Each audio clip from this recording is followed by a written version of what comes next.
आज हम लोग इस वीडियो में राज्य के पुनर्गठन और राज्य और संघ क्षेत्रों का, केंद्र शासित प्रदेशों का किस तरीके से विकास हुआ है, हमारा राजनीतिक मानचित्र किस तरीके से बदलता रहता है या बदला हुआ है, उसके बारे में हम चर्चा करेंगे परीक्षा उपयोगी दृष्टिकोण से, जो एग्जाम्स के लिए महत्वपूर्ण है।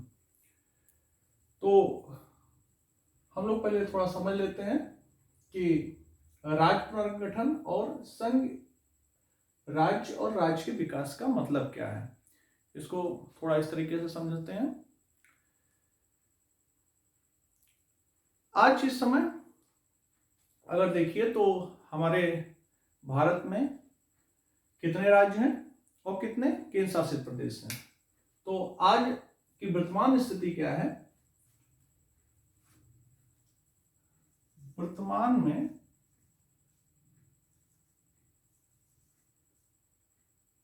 28 राज्य और 8 केंद्र शासित राज्य हैं। अगर आप लोग एक साल पहले जाएं तो एक साल पहले की क्या स्थिति थी, कितने राज्य थे उस समय? उस समय अगर आप देखेंगे तो उस समय भारत में 28 राज्य थे और 29 राज्य थे। 29 राज्य थे और 7 केंद्र शासित प्रदेश थे। आज से एक साल पहले आज क्या स्थिति है? 28 राज्य और 8 केंद्र शासित प्रदेश थे। अगर और पहले आप जाइए, यानी कि 2014 के पहले, तो 2014 के पहले क्या स्थिति थी? उस समय भी 28 राज्य, 29 राज्य की जगह 28 राज्य और 7 केंद्र शासित प्रदेश थे। यहां बताने का क्या मतलब है? बताने का मतलब है कि राज्यों की संख्या में देख रहे हैं आप घट या बढ़ रहा है।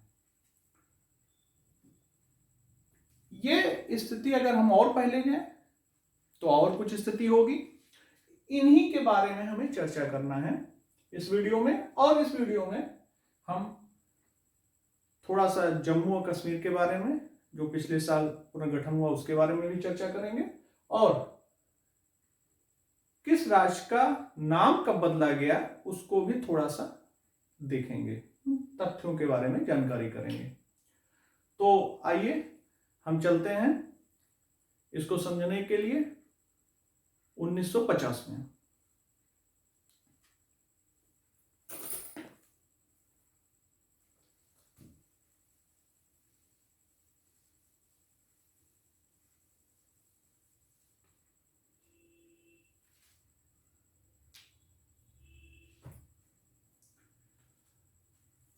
हमारा देश आजाद हुआ 1947 में और 1950 में संविधान बनके तैयार हुआ। लगभग इसी समय हमारे भारत देश में अलग राज्यों के बनाने की मांग चलने लगी थी, और विशेषकर ये मांग दक्षिण प्रदेशों से आना, भारत के दक्षिण प्रदेशों से आना शुरू हुआ कि हम लोगों को एक अलग राज्य हमारा होना चाहिए। ये धीरे धीरे आंदोलन का रूप लेते जा रहा था, और इसी आंदोलन को देखते हुए और जनता की आकांक्षा को देखते हुए 1947 में एसके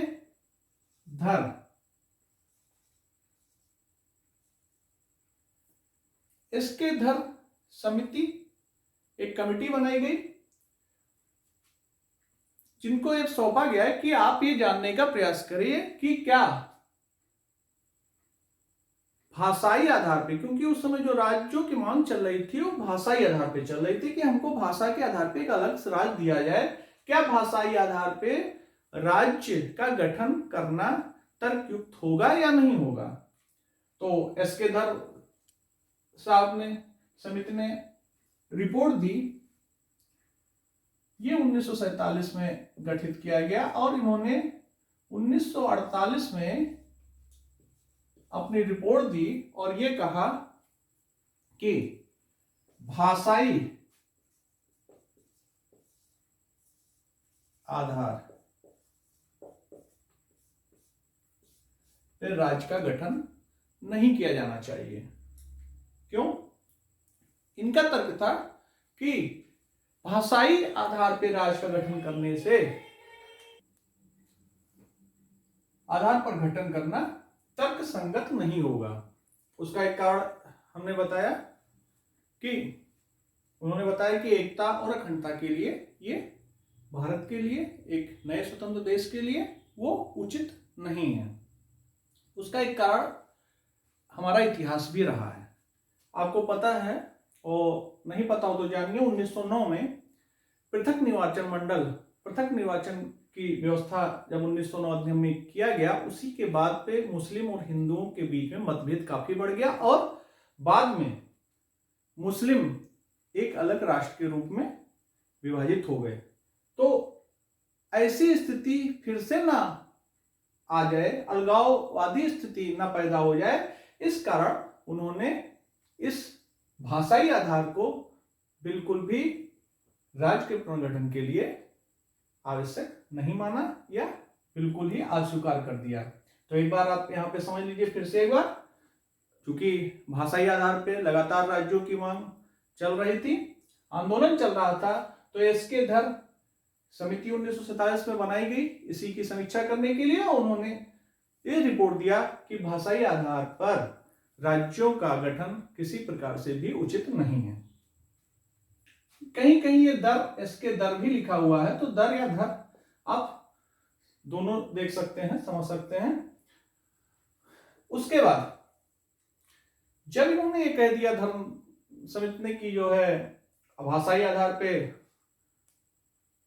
पुनर्गठन नहीं किया जा सकता है, तो असंतोष लोगों में और ज्यादा बढ़ गया और असंतोष को देखते हुए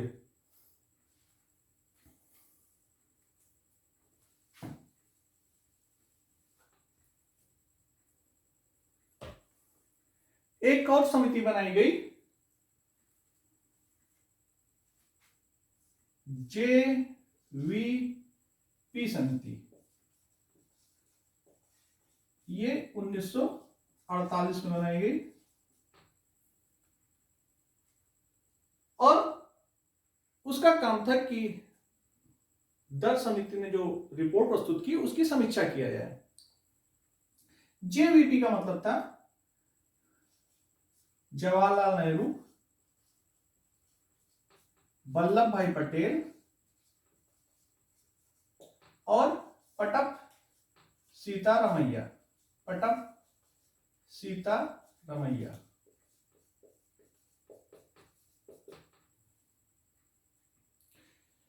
इस जे.वी.पी. समिति ने भी इस बात को कहा कि भाषाई आधार पे राज्य का पुनर्गठन नहीं होना चाहिए, लेकिन इन्होंने एक बात और कही कि जन आकांक्षाओं, चूंकि हमारा देश लोकतंत्र है, तो जन आकांक्षाओं पर भी हमें ध्यान देना चाहिए। इसके बाद आंदोलन और ज्यादा उग्र हो गया। आंदोलन इतना ज्यादा उग्र हो गया कि एक नेता थे,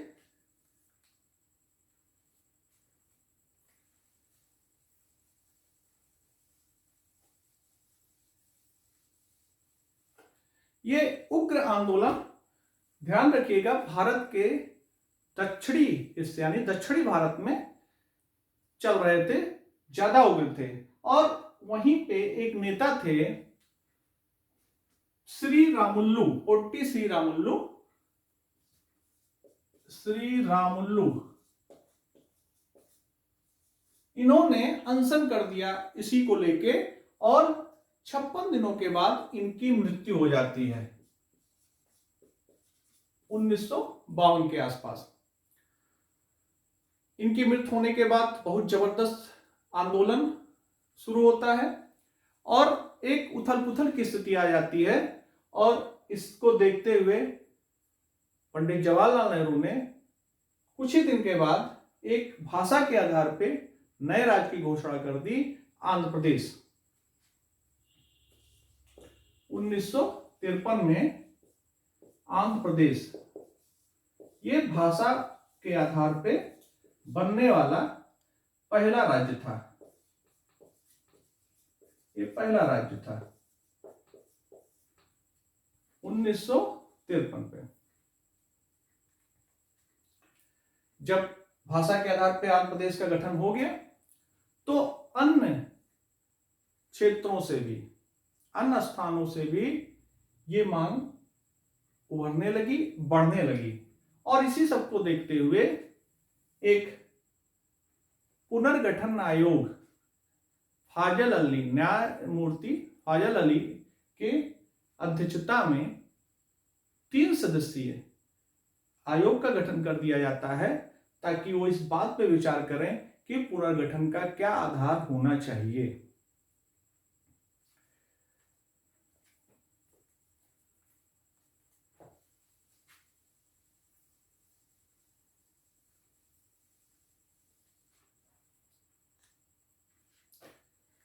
तो फजल अली आयोग, फजल अली आयोग या पुनर्गठन आयोग भी इसे कहते हैं, राज्य पुनर्गठन आयोग।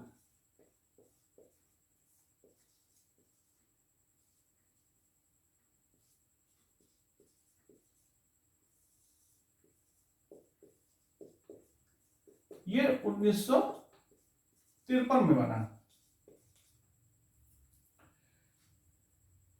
इसने अपनी रिपोर्ट 1955 में रखी और इस आयोग ने यह माना कि भाषा के आधार पर राज्य का गठन किया जा सकता है, लेकिन साथ में ही एक भाषा और एक राज्य, एक भाषा और एक राज्य को अस्वीकार कर दिया। उन्होंने कहा कि अन्य आधार, अगर हम भाषा के आधार पे राज्य का गठन करते हैं तो हमें अन्य बातों का भी ध्यान रखना चाहिए, जिसमें उन्होंने बताया कि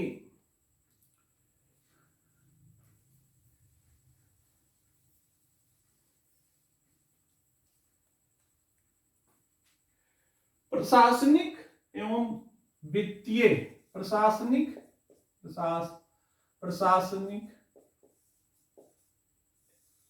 वित्तीय तर्क होना चाहिए।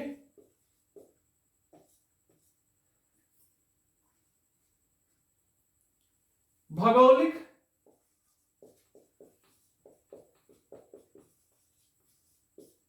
स्थिति को ध्यान में रखना चाहिए। और राज्य का हम जब निर्माण करें तो यह भी ध्यान होना चाहिए कि जन कल्याण से संबंधित, कल्याणकारी कार्यों से संबंधित किसी प्रकार की प्रॉब्लम नहीं आएगी। साथ में उन्होंने यह अनुशंसा की कि इन आधारों को ध्यान में रखते हुए 16 राज्य और 3 संघ शासित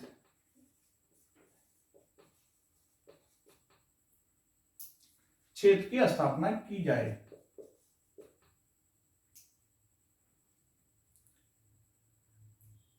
फजल अली आयोग की अनुशंसा को लगभग मान लिया गया थोड़े बहुत संशोधन के बाद, और एक राज्य पुनर्गठन अधिनियम 1956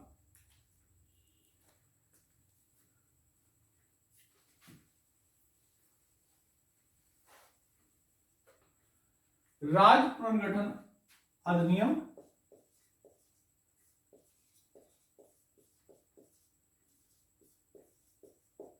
1956 बनाया गया और 7वां संशोधन किया गया। 7वां संविधान संशोधन किया गया।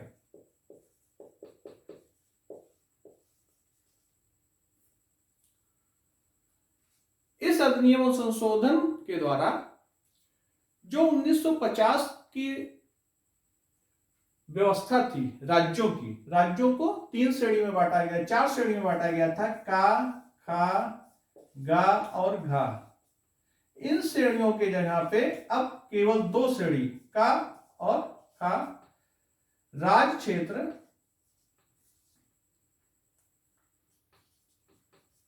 और संघ शासित क्षेत्र, 2 श्रेणियां ही बनाई गई। 1956 में जो राज्य पुनर्गठन अधिनियम और 7वां संविधान संशोधन के बाद जो राज्य बने और संघ शासित प्रदेश बने, उनको हम इस तालिका में देख सकते हैं। 14 राज्य और 6 संघ शासित प्रदेश इसके द्वारा बनाए गए। 14 राज्य और 6 संघ शासित। हालांकि फजल अली आयोग ने 16 राज्यों की सिफारिश की थी और 3 की केंद्र शासित या संघ शासित प्रदेश की, लेकिन जो बनाए गए, हमने कहा थोड़े संशोधनों के बाद जो बनाए गए वो 14 राज्य और 6 संघ शासित प्रदेश बनाए गए। और उस समय यानी 1956 की स्थिति जो राज्य की या देश की जो राजनीतिक मानचित्रावली तैयार हुई वो इस तरीके से थी। उसमें इस तरीके से 14 राज्य और 6 केंद्र शासित प्रदेश थे। कौन कौन से थे एक बार देख लीजिए। आंध्र प्रदेश ये 1953 में बन ही गया था। इसका गठन भाषाई आधार पे हुआ था, मजबूरी में करना पड़ा लोगों की आकांक्षाओं को देखते हुए, क्योंकि हमने बताया मजबूरी इसलिए थी क्योंकि करना नहीं चाहते थे, एकता अखंडता के लिए खतरा हो सकता था। लेकिन जनमानस, चूंकि लोकतंत्र था, जनमानस की भावनाओं को आदर करते हुए 1953 में आंध्र प्रदेश का गठन कर दिया गया। उसके बाद अन्य जनता, अन्य लोगों के भावनाओं को देखते हुए फिर राज्य पुनर्गठन आयोग फजल अली की अध्यक्षता में बनाई गई और उनकी अनुशंसा पे ये बाद में 14 राज्य और 6 संघ शासित राज्यों की स्थापना होती है। तो ये कौन कौन से थे उस समय का एक नजर आप डाल लीजिए। यहां से प्रश्न बहुत ही कम आते हैं, लेकिन एक मोटा मोटा आपके नजर में होना चाहिए। क्या है? आंध्र प्रदेश, असम, बिहार, बंबई, जम्मू कश्मीर, केरल, मध्य प्रदेश, मद्रास, मैसूर, उड़ीसा, पंजाब, राजस्थान, उत्तर प्रदेश, पश्चिम बंगाल। आसपास के क्षेत्रों को कम करके या आसपास के क्षेत्रों को मिला के इतने राज्यों का गठन किया गया और 6 संघ शासित क्षेत्र भी थे। कौन कौन थे? अंडमान निकोबार, दिल्ली, हिमाचल प्रदेश, लक्काद्वीप, मिनिकॉय, अमीनी द्वीप और मणिपुर और त्रिपुरा।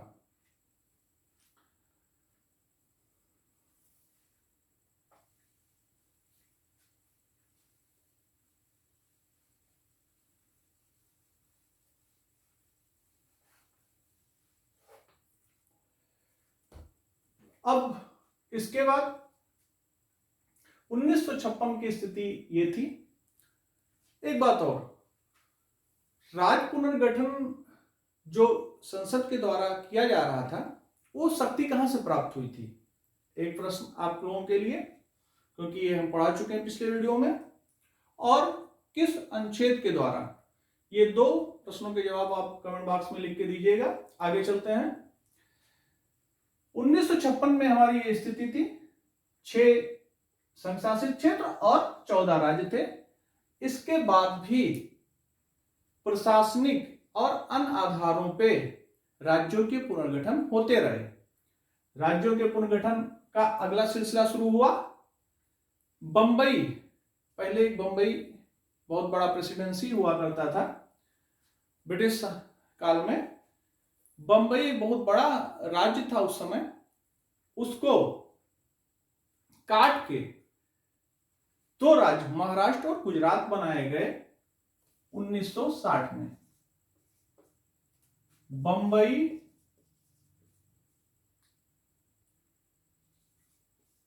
पुनर्गठन अधिनियम के द्वारा।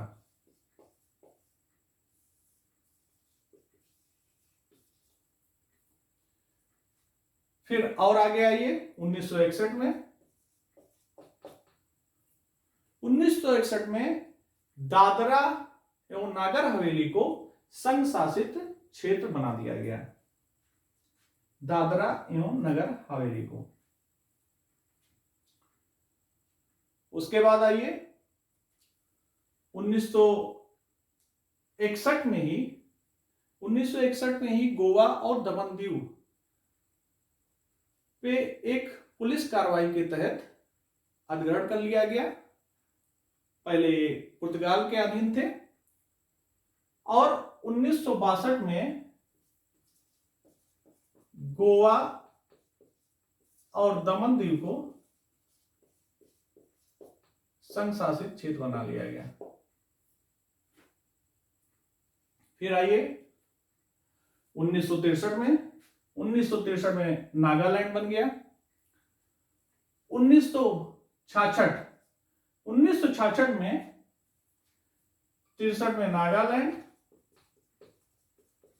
1966 में पंजाब राज्य बहुत बड़ा राज्य था, इससे काटकर हरियाणा राज्य और चंडीगढ़ संघ शासित राज्य बनाए गए। तो ये कब हुआ? 1966 में। फिर आगे आइए, इसी से पंजाब से ही हिमाचल प्रदेश 1971 में बनाया गया। फिर मेघालय 1972 में बनाया गया। मणिपुर और त्रिपुरा भी 1972 में बनाया गया। मणिपुर और त्रिपुरा पहले संघ शासित क्षेत्र थे। उसके बाद सिक्किम के बारे में जान लीजिए। सिक्किम को 1974 में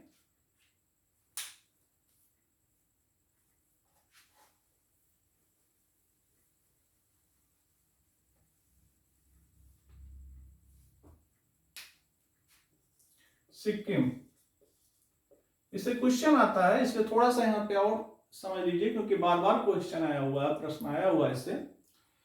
सिक्किम जब भारत स्वतंत्र हुआ तो एक तरह से स्वतंत्रता का ही उपभोग करने वाला रास्ता, उसकी केवल विदेश नीति, संचार और सुरक्षा का दायित्व भारत पे था। लेकिन 1974 में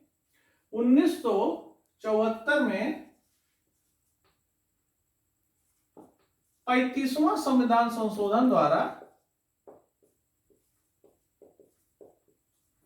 इसको सहयुक्त राज्य बना दिया गया, यानी पूर्ण राज्य का अभी दर्जा नहीं दिया गया। लेकिन सिक्किम की जो आंतरिक राजनीतिक स्थिति थी, उस सब घटनाओं के कारण 1975 में ही इसे पूर्ण राज्य बना दिया गया। ये 36वां संविधान संशोधन था। ये प्रश्न कई बार आईएएस और पीसीएस में आ चुके हैं। कभी संविधान संशोधन से पूछ लेता है, कभी पूछ लेता है संयुक्त राज्य किसे बनाया गया पहले या किस सन में बनाया गया। तो ये सिक्किम था। 1975 में ये भारत देश का अंग बन जाता है। फिर 87 में आइए, 87 में मिजोरम, गोवा, अरुणाचल प्रदेश, इनको राज्य का दर्जा दिया जाता है। गोवा आपको पहले पता है 1962 में संघ शासित क्षेत्र था, और अरुणाचल प्रदेश और मिजोरम, इनको भी राज्य का दर्जा दे दिया जाता है। उसके बाद की घटनाओं के बारे में हमने एक बार भी चर्चा किया था। सन 2000 में छत्तीसगढ़, उत्तराखंड और झारखंड को राज्य का दर्जा दिया जाता है। तीनों 2000 में ही, सन 2000 में ही बने हुए थे। एक 1 नवंबर को बना था, एक 9 नवंबर को बना था, एक 15 नवंबर को झारखंड बना था। और उसके बाद 2014 में आइए, 2014 में हैदराबाद को काट करके तेलंगाना राज्य का गठन किया गया। तेलंगाना राज्य का गठन कर दिया गया। अब आगे बढ़िए।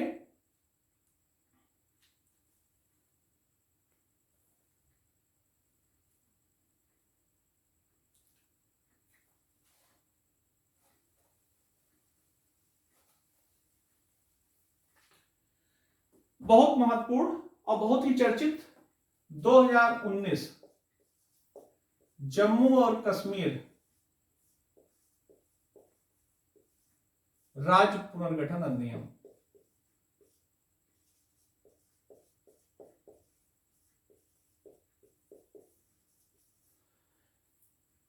यहां तक तेलंगाना तक जो स्थिति थी, तेलंगाना 29वां राज्य था और उस समय 7 केंद्र शासित प्रदेश थे। 2019 की घटना आप लोगों को ध्यान भी होगा, काफी महत्वपूर्ण और काफी ऐतिहासिक घटना था। जम्मू और कश्मीर राज्य का पुनर्गठन कर दिया गया और पुनर्गठन के द्वारा धारा 370 के खंड ए, बी और सी, 3 खंड थे धारा 300, इसमें बी और सी को हटा दिया गया और अब केवल धारा 370 का खंड ए बचा। साथ में आर्टिकल 35 ए, जिसे 1954 में एक अध्यादेश के द्वारा बनाया जाता है, उसको खत्म कर दिया गया। ये जम्मू कश्मीर के लोगों को एक विशेषाधिकार देता था, जिससे एक अलगाववादी भावना का उदय होता था। तो जम्मू कश्मीर राज्य पुनर्गठन अधिनियम से 370 का केवल ए बचा और आर्टिकल 35 से हटा दिया गया। साथ में इसके राज्य का दर्जा हटा करके 2 केंद्र शासित या संघ शासित क्षेत्र की स्थापना होती है।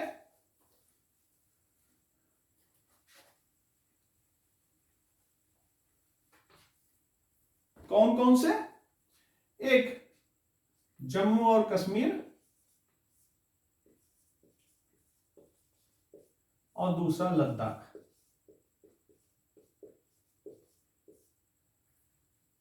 जम्मू और कश्मीर और लद्दाख 2 संघ शासित जब क्षेत्र बन गए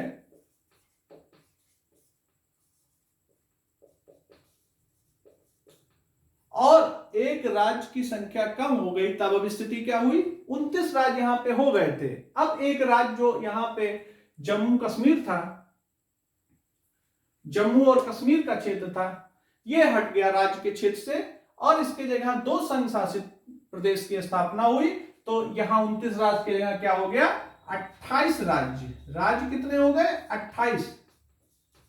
और संघ शासित प्रदेश की संख्या कितनी हो गई? 7 + 2 बराबर 9। 9 संघ शासित प्रदेश हो गए। लेकिन अभी 26 जनवरी 2020 को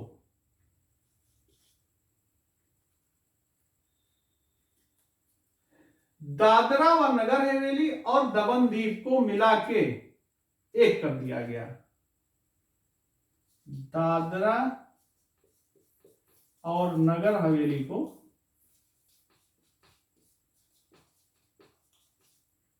मिला के एक कर दिया गया।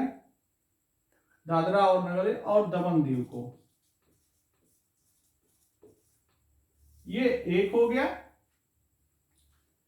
और फिर हमारा 9 संघ शासित जो प्रदेश था उसमें से एक कम हो गया और ये 8 हो गया। तो अब संघ शासित प्रदेशों की संख्या क्या हो गई? 8। तो वर्तमान की स्थिति क्या है? 28 राज्य और 8 संघ शासित प्रदेश हैं। इसमें कुछ चीजें और भी महत्वपूर्ण चीजें बनती है, जैसे दिल्ली को राष्ट्रीय राजधानी क्षेत्र कब घोषित किया गया? वो 1992 में 69वें संविधान संशोधन के द्वारा। कुछ क्वेश्चन और बनते हैं, वो हम इससे संबंधित जो प्रश्नों की श्रृंखला हम करवाएंगे उसमें आ जाएगा। यहां पे आप केवल समझ लीजिए। अब थोड़ा सा और इसी से संबंधित कुछ चीजें हैं, कुछ फैक्ट हैं। क्वेश्चन आते हैं कभी कभी कि किस राज्य का नाम बदल के कौन सा नाम रखा गया, किस सन में? तो यहां पे अभी हम देख लेते हैं। अच्छा, नामों का परिवर्तन और पुनर्गठन संबंधित आर्टिकल अनुच्छेद 3 का उपयोग करके ये सब सारे काम संसद ने किए और नामों में भी परिवर्तन किया। सबसे पहले संयुक्त प्रांत का नाम 1950 में उत्तर प्रदेश रखा गया। मद्रास पहले था, उसका नाम 1969 में तमिलनाडु रख दिया गया। मैसूर था पहले नाम, 1973 में उसका नाम कर्नाटक रख दिया गया। और लक्काद्वीप, अमीनी द्वीप, मिनिकॉय जो कि पहले संघ शासित क्षेत्र के नाम थे, अब उसका नाम 1973 में ही लक्षद्वीप रख दिया गया। तो उसके बाद देखिए, संघ शासित प्रदेश दिल्ली को राष्ट्रीय राजधानी क्षेत्र दिल्ली 1992 में 69वें संविधान संशोधन के द्वारा कर दिया गया। उत्तरांचल को उत्तराखंड 2006 में नाम कर दिया गया नामकरण, और उड़ीसा को 2011 में ओडिशा कहा गया। तो राज्य पुनर्गठन से संबंधित और उनके विकास से संबंधित ये चर्चा, काफी महत्वपूर्ण चर्चा ये यहाँ पे खत्म हुई। और उससे संबंधित जो और महत्वपूर्ण चीजें थी, कौन सा राज्य कब बना और किसका नाम कब परिवर्तित किया, उसको भी हम लोगों ने यहाँ पे देख लिया, क्योंकि परीक्षा के दृष्टि से काफी उपयोगी है। अब अगले वीडियो में हम इससे संबंधित हम प्रश्नों को सॉल्व करेंगे। प्रश्न, और इसमें जो इससे पहले हमने वीडियो में भाग 1 की चर्चा की थी, आर्टिकल 1 से 4 तक, उससे संबंधित जो प्रश्न बनते हैं या जो बने गए हैं, उस संबंधित प्रश्नों को एक बार फिर वहां पे करके और उसका विश्लेषण करेंगे। तो अगले वीडियो में बाकी चीजें अब करेंगे। अगला वीडियो हमारा नागरिकता पे होगा। और बहुत बहुत धन्यवाद आप लोगों का।